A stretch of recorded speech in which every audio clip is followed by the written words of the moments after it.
Hi, I'm Tom Scioli, author of Godzilla's Monsterpiece Theater. This is issue 1. We love Star Trek. We do a lot of Star Trek content on this channel. Famously, Star Trek: The Search for Spock, and Final Frontier. Holy shit! So, how about Star Trek Generations? I've never seen Star Trek Generations. Yeah, I saw it in the theater, like when it came out. And so watching it again all these years later, like all my emotions about it are coming back, and all the things that like annoyed me about it are coming back. And I thought I might have some perspective and be like, oh, you know, all those things I actually like. But they were still bothering me. First of all, it's the first Star Trek movie. It's the first Star Trek movie that has sort of extensive CGI. Now, there was CGI in Star Trek 2, but it was CGI of depicting a computer simulation. It wasn't CGI that was supposed to represent like an objective reality. It was like they're watching this computer simulation, and the graphics of it are generated with CGI. But this was the first one I remember. Maybe there was CGI a little bit in some of the previous ones, but this was the first one where it's like spaceships are CGI, and you just see it at the beginning because it starts with this wine bottle flying through space. That's like the worst CGI ever. And again, like early CGI, they were so proud of the glass effects. Yeah. And the glass effects, it is pretty staggering to realize that it's a computer simulating the glass in the sea, like all it can do. But it's not a replacement for a bottle of wine. No, like a little Dom Perignon. Mm-hmm.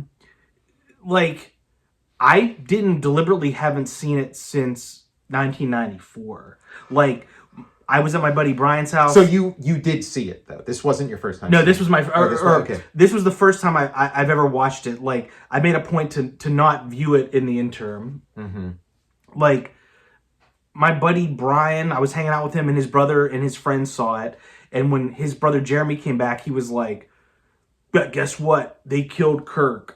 Mm-hmm. And I was like, right then and there in Brian's room, I was like, I'm not watching this movie. So was it because you just didn't want to accept this idea that Captain Kirk was dead? Or? Yeah, like I was just like, I don't know. I didn't have like that much of an attachment to Kirk, but I was like, oh man, I was like, they blew it. Yeah, it was like bumming me out. I felt like sad by it. I was bummed out by the death of Devon in Knight Rider 2000. So, we've got to cover Knight Rider 2000, please. But yeah, like it wasn't that, because like by that point, I have a much higher opinion of William Shatner now, but back then I did sort of buy into that whole like sort of stand-up comedian kind of thing that oh, William Shatner is like way too old to be still doing this, it was kind of the same as like just he was a punchline. He was a punchline, and like bad fight choreography. Oh yeah, right? The double axe handle. Yeah. So he was like a punchline. So I kind of, it's like, oh, good riddance. Who needs you? The first Star Trek movie that I was on my radar was The Undiscovered Country. Yeah. And I'm like seeing previews for that. Undiscovered Country. Excellent movie, and this was the one that came immediately after that. So it's like, yeah, I was pumped, kind of like I saw like the posters and whatnot, but haven't seen it until like this month. So, and I loved it, Tom. Oh, that's cool. I loved it. Like, it was bringing it all back, and I remember because you're watching Star Trek: The Next Generation, on TV. It's kind of and the way a TV show is like a little more a part of your life than a movie is. And so, like, these characters, but then also you feel like as much as you have this familiarity and this affection for the characters, you also feel like, hey, you don't belong up there on the big screen. What are you doing up there? It is crazy to like see that. And it felt like that. And so when they're all on that boat and they're all wearing those, dumb like HMS Pinafore uniforms and stuff, it's like, oh, this you guys suck. You all suck. You're like, sell that ship back to syndication. Yeah. I think that ship's headed to UPN 22 or whatever. And also, like, I kind of wanted something a little more serious. So when it's like when there's like pratfalls and like they make the plank disappear and whoa, and then everybody ends up in the water. And but the big thing for me was like you know, you have Data, and he was like the standout character of the series. He was everybody's favorite character from Next Generation. And then like immediately, like I like that they try to advance the story. It's like you've been watching the TV show, now in the movie, to like kind of give you a little something, you know, for the price of admission, we're gonna move the story of Data further. We're gonna take it another step. That like if you miss this movie, you're gonna miss that big step. So he gets this emotion chip, and then he puts it in his head, and so then like almost from like the beginning of the movie, Data's a completely different character. This Data that you love, like you want to see him on the big screen. You want to see like, we're going to see like a big screen version of Data, but he immediately becomes like a goofball. Like he just starts like cracking up and laughing. And I was obsessed with that. But you're right though. Like you're presenting him to the masses for the first time, and you're gonna do this on his debut. Yeah, because in a Star Trek movie, it's like, oh, it's kind of cool seeing Captain Kirk and Spock and all this in like this new setting, this big, you know, but they didn't like radically alter, at least not, they didn't radically alter the characters deliberately.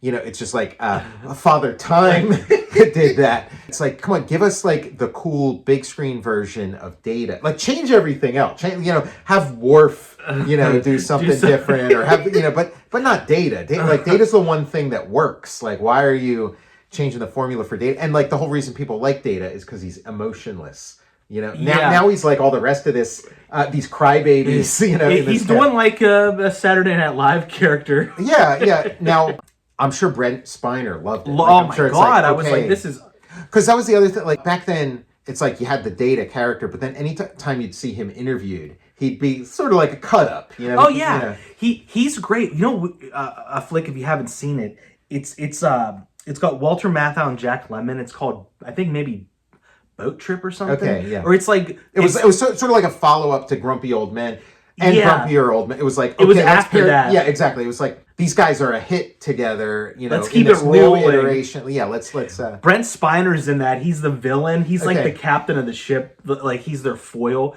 You should check that out. He's doing his like Data shtick. I wouldn't be surprised if he was kind of pushing for this emotion chip storyline, you know, because it might have been boring for him to stay in that Data range, but we wanted him to stay in that range.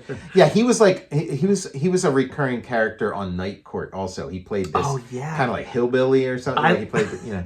Dude, we got to do a Night Court episode. I'm obsessed with that as well. So like watching it again, I'm like, oh yeah, that's right. I'm not going to get to see like Data be Data. I'm gonna watch this kind of, you know what it reminded me of, like right around the same time I was telling you, like my dad's favorite director was Brian De Palma. Oh yeah. And he wanted me to go with him to go see Raising Cain. Oh, and I so like wanted nothing to do with, because in the commercial it's just like John Lithgow with a pair of sunglasses just like laughing maniacally.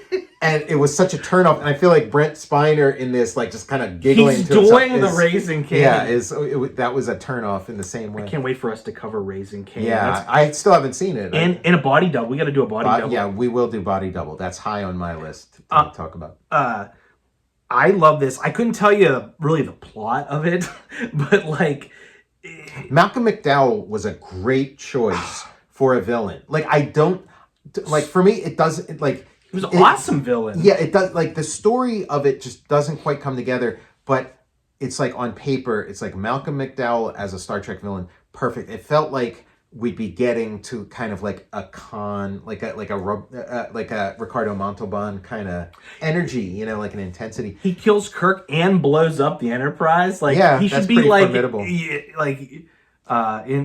You know, everyone's favorite. Yeah, that's why it's like that. For some reason it's not clicking for me. Which you know, because you're right. Because I feel like if it did kind of click more, like he should be the guy who like a classic. I think just like people so rejected the death of Captain Kirk. Also, like the death of Captain Kirk felt really anticlimactic to me. Like it feels like it should have been like in space. Like they should have been battling some, you know what I mean? And like, I don't know, like also, it should have been high. It was kind of so earthbound. Like he just kind of falls into this, like he just kind of like. It was kind of like, and his death too, where he was like, oh, I think I'm fading away, or like. Yeah, he's Shatnery death. Like, he's talked about that. He talked about that. I mean, he talked about that when I saw him live. but he talked about it on Jimmy Kimmel, and he was talking about the reason why he had this idea about like Kirk seeing death approach, seeing like the Grim Reaper approach, but he said like since then he kind of rethought it and like realized it was like the wrong way to go and inappropriate. But it like I do like that, like looking at it now from this perspective, I do like that choice. I think it is an interesting choice, but at the time like no way.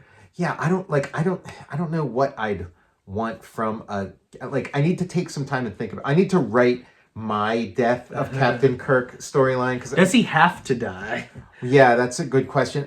Ronald Moore wrote that. Ronald Moore, who created the second iteration of Battlestar Galactica, he wrote that movie. He did a lot of writing for Next Generation, and he wrote that movie. And he said like that Captain Kirk was his hero, and that he was like, as he's writing those scenes, he's like pouring down tears, like the idea of like killing his hero. So I guess like the version that was in his head probably worked more than like what ended up on screen. I also know there was a bit of like reshoots and stuff for that final scene. Colt Seavers, like the stunt work for that fight scene, because it was like Malcolm McDowell. It's like you clearly see a stunt man with like this gray wig. Gray wig on, dude. I mean, I went in completely cold. I knew nothing about it, and I loved it. Yeah, it's one of my like favorite Star Trek movies now. Like, I want to hear it, because it didn't click for me, but I love that you loved it, and I want to know, because I think a lot of people do love it. Like, I'm just like, I was loving I wish I could watch how that Data character played in a theater. Like, I feel like there was some big moments where I feel like the crowd would have like popped with him. Well, when Independence Day came out, the crowd pops when Brent Spiner shows up, and there was a lady in the theater. I remember saying, "It's Data!" Like, she was so excited. Besides that floating like bottle of Dom, I thought the special effects looked pretty good in the movie. It did look like there were some, like models. It wasn't like they hadn't completely abandoned models yet, but there was more CGI. More CGI, and I do think like the Next Generation cast can still hold their own on screen, because like they do a great job also in First Contact. Yeah, I like the Next Generation movies after Generations. I like the ones that follow. And we talked about Malcolm McDowell, great villain. I wish he would like somehow bump up into like the all-time greats. Yeah, he should be like Public Enemy number one or something. He's the guy who killed Kirk. Like, they should be mentioning him like every movie. Yeah. But I mean, like, within the story, like, they should every now and then you should like be in like Guinan's bar or whatever, and you see a poster up with like Most Wanted or something. I love the Geordie action. I love Geordie LaForge. When I was little, I would put my mom's headband on, like Geordie. Yeah, because there were headbands that had like teeth in them that kind of looked exactly like that. And I always thought he was moonlighting as an actor on Star Trek from Reading Rainbow. Thought he was like taking time out of it, like. Yeah, it was kind of like when he first, like when that show first came out and he was on there, it was like, wait, can you do that? It would be like, Mr. Rogers playing one of the members of the crew. It's like, oh, I didn't realize you could do that. I didn't realize you were allowed like that, because aren't you like a government employee if you're on public television and you can't not realizing it's like, oh no, they're actors. Like, and so then you start to realize that when you see like Bob on an episode of Lawrence Welk, or you see Gordon in like FX. Yeah. Fred Rogers plays one of the Vulcans. Yeah. Yeah, like Geordie's visor, it was like, it was the MacGuffin. Yeah, everyone's like looking at it, like Soren's like, this is pretty awesome. And I was like, I would do the same thing, be like, this is the shit right here. In The Force Awakens, like Luke Skywalker's lightsaber was kind of a MacGuffin, and that struck me as like a little weird in those movies, because it was kind of like the lightsaber was like an important plot point. It's like, oh yeah, here's your father's lightsaber and this and that, and then he loses it, he has to build a new one. That's not. But it was never like here's your lightsaber. It was never like it was Excalibur's. Like, here's your lightsaber, this magical, mystical item that we're gonna give to you, and oh my god, I can't believe it's the glaive or something like. Oh shit! Or he has to go through some whole quest to get his lightsaber. It was just kind of like, here's your father's lightsaber, and then we move on to the next thing. So it was kind of weird to see, like, all of a sudden it's like, oh, that's Luke Skywalker's lightsaber. Oh, and then she touches it. It's like, like all this. So it was kind of the same thing with like Geordie's, because it's just kind of like, oh, it's this cool piece of technology, but in that world, it's just kind of like, yeah, well, it would be like a pair of glasses. You know? Like you wouldn't think anything of it, like it's a big deal to us, but it shouldn't be a big deal to like the people in the movie. Yeah. I like they were on location for the finale. I like when Star Trek goes outside, like big. You're right. Yeah. I like that. And I like seeing Picard scramble around on the rocks. And then all the Nexus mumbo jumbo, like, it got me when Picard sees, like, his family. I started choking up. Or when Kirk was talking about his old dog. And I cried, like, 3 times in the last 30 minutes of the movie. Yeah, Nexus... Like, the word Nexus, I feel like it was kind of a big deal in, like, the 90s. Yes. I think there was like software or something, or like hardware. And then it was like around the same time the Lexus car came out. And didn't like, not Bill Gates. And then there was Lexus Nexus. Steve Jobs have like a company called like Next or something. Yeah. I don't even know what they did or what it was. Yeah, that was like his computer company that he was starting. Like, I would see clips of the movie without, like, I think I might have watched the Roger Ebert, Siskel and Ebert thing, and you would see the image of, like, Malcolm McDowell, like, up on the cliff, like, with his arms outstretched and stuff. I just love, I thought it was a good time. Yeah. And, yeah, it does build, and it does get there, like, I feel like it, some Star Trek movies start strong and then fizzle out. Like, this one kind of, to me, started kind of weak. But got us somewhere. And I mean, again, like the Star Trek The Next Generation TV show, I thought was excellent. Like the original series Star Trek is like amazing. Like, it's incredible. But then like some of those early movies, they were something else, but kind of like excellent in their own right. Yeah. But Next Generation, I felt like the show was like really excellent, and then this was like, I don't know, it didn't live up to. So there's like episodes that focus around Data that are really interesting, and then there's an episode where Scotty comes to the Enterprise, like they unfreeze Scotty or something. That's awesome. And like, I enjoyed that episode where like Scotty comes back. I enjoyed that so much more than like Captain Kirk in this big movie coming, like, so so you'd have these direct comparisons where it's like, well, I just saw an episode with this same kind of thing that was phenomenal. How come this movie's not, delivering as good as like, an episode? I've seen so much of the Next Generation through like osmosis and like just being on, like, it would always be on after school, like the syndication or something. Like, it would just be on TV, and I would just leave it on and watch that. But I'm planning on like digging in on that too. At the time that it came out, I remember like feeling like, oh, I'm not a big fan of this thing, but I watched every episode. Like, I was obviously into it, and like I kind of appreciate it even more like now from that perspective. But back then I just couldn't get over this idea that like, oh, this is a lesser Star Trek. But it's actually pretty excellent. And I feel like it is like the Star Trek that, even though I have like a huge admiration and enjoyment of that original series, I think it's the one that's kind of got its hooks in me more, like it's more part of my soul. Yeah.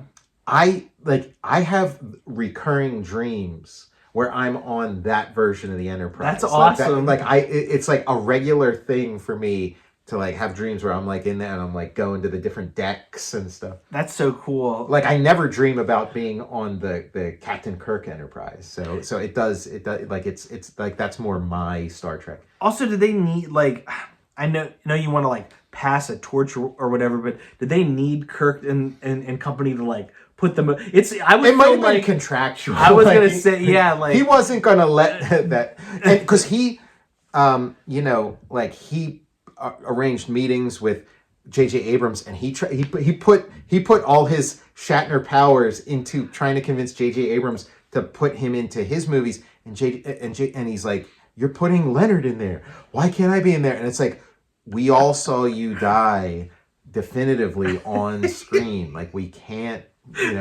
put you in there. And he's like emasculating like Picard in those few scenes they're in. He's like, hand me the wood so I can chop it. He's like, give me the ingredients. He's like his like little like. Well, because that was my impression of Star Trek: The Next Generation. Like, why, like how it had to win me over, because and I feel like this might have been like a larger like media thing that I was just sort of picking up as a kid, but that like this is like liberal Star Trek. Like, it's like Captain Kirk was this like wild man who would like blow up a planet full of people if he had to, where like Captain Picard and his cast are very in touch with their feelings. They're very like they're collaborative. They come to consensus about this stuff, and they're very they like low fat yogurt. Yeah, exactly. It's the low fat yogurt. They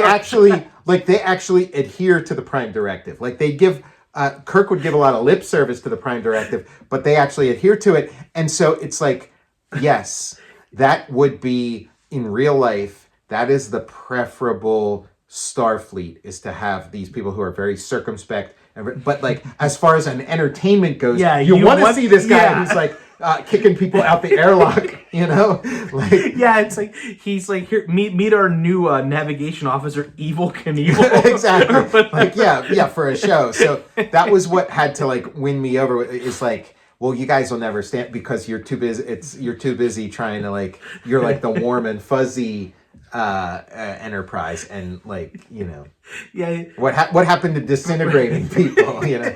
Shatner's over there disintegrating people. Picard's eating low fat yogurt, some Yoplait. Well, you know, like he'd get together for like breakfast with Beverly Crusher, and they'd, you know, just, you know, have coffee and croissant, and you know, and I think like him and Beverly Crusher, they were in kind of like, between the two of them, they had this little kind of like foodie club where they like make each one, they take turns making meals for each other and stuff, you know.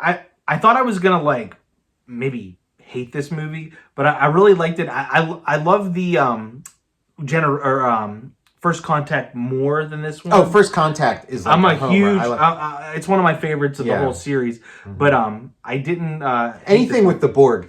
Like, the Borg on Star Trek: The Next Generation is where I became like, where I finally accepted that, oh, I'm a fan of this show. Like, it was like, this is what I want. Like, Terminators. The Borg scared me. They were scared. It was like finally a cool thing. Again, it was like finally a character that you'd be okay with disintegrating. Like, you disintegrate a Borg and feel okay about it. Dude. And they didn't up until that point, it was like all this like, oh, let's try to, you know, meet them halfway and let's, you know, negotiate. No, you got to erase the Borg. Like, when I was little, like, I thought like, if you were assimilated by the Borg, that was like a fate worse than death. Mm-hmm. Like, that's the worst thing that could happen to someone. It's like you look up and you have like Borg shit. They really hit a home run with the Borg, but then they kind of like milked it to death. They were like, okay, we got this really good thing, you know. Every pitch, they're like, I know, the Borg. Right. Yeah, because I think like the last 3 or 4 movies were Borg. You know. And it bothered me that their ship was like a square. Like, that was like upsetting for some reason. Like, yeah, this completely non-aerodynamic thing. Yeah, that was the Borg were a fun addition. So First Contact, the Borg are, you know, front and center. So that was fun. But yeah, I give this one, I give it 2 thumbs up. What can I say? What can I say? You know what? I'm gonna watch it again here and there. I gave myself up completely to it. No, that was the first time I've done that with a movie really in a long time. Mm-hmm. I was just like, I'm just fucking like going for. Like, because usually movies I know a little bit about. Somehow, like, I hear something about them, the plot-wise. Mm-hmm. And this was an old movie from '94 that it was fresh, totally fresh. You know what? I think it was also the first time in a movie, like maybe they did it in the show previous to this, but it was the first time in a Star Trek movie where the disc section separates from the bottom section. Oh, yeah.